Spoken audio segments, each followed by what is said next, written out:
All right, we now call cause number 24, CR 550, the state of Texas versus Cordarius Dion Williams. That's you? Yes, sir. Present with your attorney, Mr. Smith, and the state's attorney. Are you still at 1805? Yes, sir. Is that your address still? Yes. Okay. Now, you are intimately familiar, I'm sure, with what you're charged with, and this all revolves around. I don't have a. Hold on. I do not have a probable cause affidavit, but I've been around it long enough Yes, sir. to be able to fill in the gaps. This indictment alleges that on or about December 22nd, 2023, and we're moving forward 2 years, which is too long for this thing to be languishing, that you are alleged to have committed a theft of clothing of a value less than $2,500. Now, that would normally be a misdemeanor, Yes, sir. except you have a prolific criminal history, to say the least. You understand what that means? Yes, sir. Too many. Right. You are an habitual felon 2 times over, which rarely occurs in the 19 years I've been up here. Rarely do I see convictions, felony convictions, so many. And yet here you are. You have so many convictions that every time you steal a pack of gum, it's a felony under the law. But you shouldn't be committing crimes. Yes, sir. You know, what would be something that would be the equivalent of a parking ticket, a fine only for all of us, you are facing up to 20 years in prison. And that's because the law, the fundamental basis of criminal law in punishment is based upon the circumstances of the crime and criminal history. And your criminal history, which here dates back to 2006, 20 years, Yes, sir. has maintained its steady performance. And here you are. You were you 10 years ago were classified as an habitual offender in 2015 because of prior conviction, felony convictions, DWI third, prohibited substance in a correctional facility. Those were in 2011. After that was final, you commit the offense of a prohibited substance in a correctional facility and were convicted of that in 2015. So you were looking after that, 2015, every felony you commit and are convicted thereafter, if it's a 3rd degree felony or greater, you're looking at 25 to life. You have a DWI in 2015, another DWI third in 2015. After those were final, you're committing and convicted of evading arrest or detention in August of 2021, and were convicted of that in Polk County. So you're a habitual.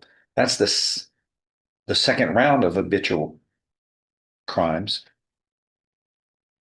You are also convicted of illegal possession of controlled substance in 21 out of Nacogdoches County. And it's just not, you're just not committing crimes. You're committing them all around East Texas, Angelina County, Polk County, Nacogdoches County, Jefferson County. Geographically, you are more than just an habitual felon. You are geographically a felon. You're committing it over a wide area. You're committing crimes over a wide area. You've got everybody's attention. So this is, you know, a state jail felony is 20 years from the when you commit a state jail.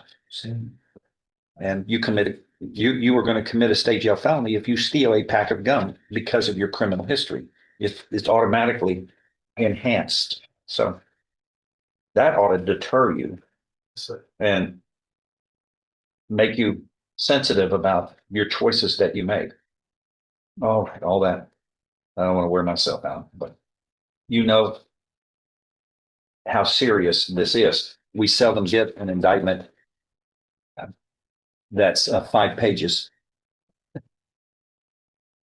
So you've got our attention, which is nobody wants in this room. It's you are prolific in your crimes. Yeah. So how to fix it? What are we going to do today? This case was Sonny's case, and I'm not even sure who it was reassigned to. So I'm asking for 30 days to be able to tell that. Who is it? Sit down Who with is the prosecutor. It's my case, Judge. Yeah, and I talked to her yesterday, and How'd that work out? sir, Was that a nice conversation? yeah, it was good. It was a great conversation, but I was talking to her about a couple other cases, and Well, this one certainly. I didn't realize that she was the prosecutor on this case. So you didn't embarrass yourself or anything. Okay. Okay. Well, I mean, it's no big deal if I do, Judge. I do that on a daily basis anyway. So I'm asking for 30 days to sit down with her and we can discuss the case. Mr. Williams, let me ask, what are you doing for your livelihood? Are you working somewhere? Yes, sir. What do you do? I do IT, Sir? IT, Okay, electronics? computers, printer service, security cameras, Are you good at it? very good. Why do you? I can talk to him. Yeah. You don't have to respond. I'm just going to rhetorically. You understand fully how you're walking on eggs the rest of your life Yes, sir. when you make choices and you get involved with crimes, and because of your criminal history, even the smallest crime will, because of your criminal history, escalate itself to a serious punishment potential. Yes, sir. Which is the way the law works for all of us. And because we're supposed to learn, it's like you're touching the stove and you get burned.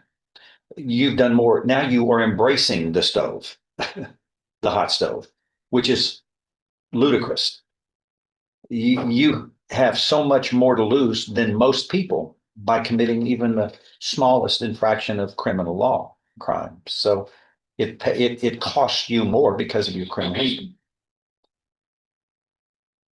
You have to make better choices. You don't need to be in here. Yes, sir. Now you're presumed innocent. That's important. That's part of the Constitution, and we protect that. But we do know you've got 1, 2, 3, 4, 5, 6, 7, 8, 9, 10 convictions that are listed in this indictment, all serious crimes, which are all, by the way,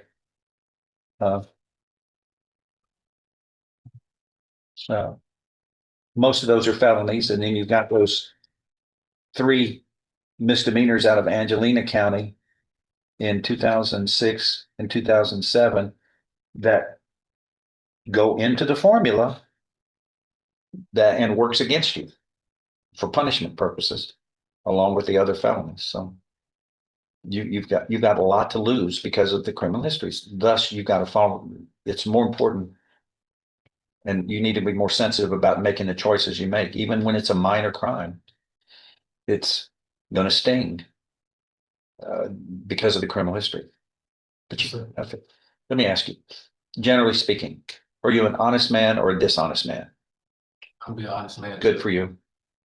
What are you doing other than work to make the world a better place? Are you doing any other things? I coach my son's basketball. Sir? I coach my son's basketball team. Oh, okay. How old is he? 5.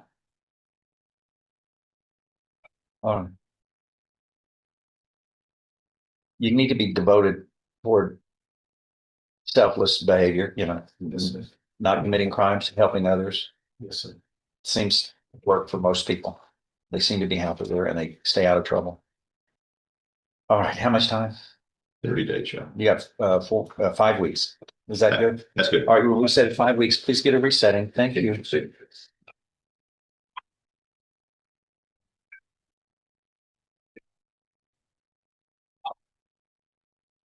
Khalil Robinson. That was taken off the dock. That was.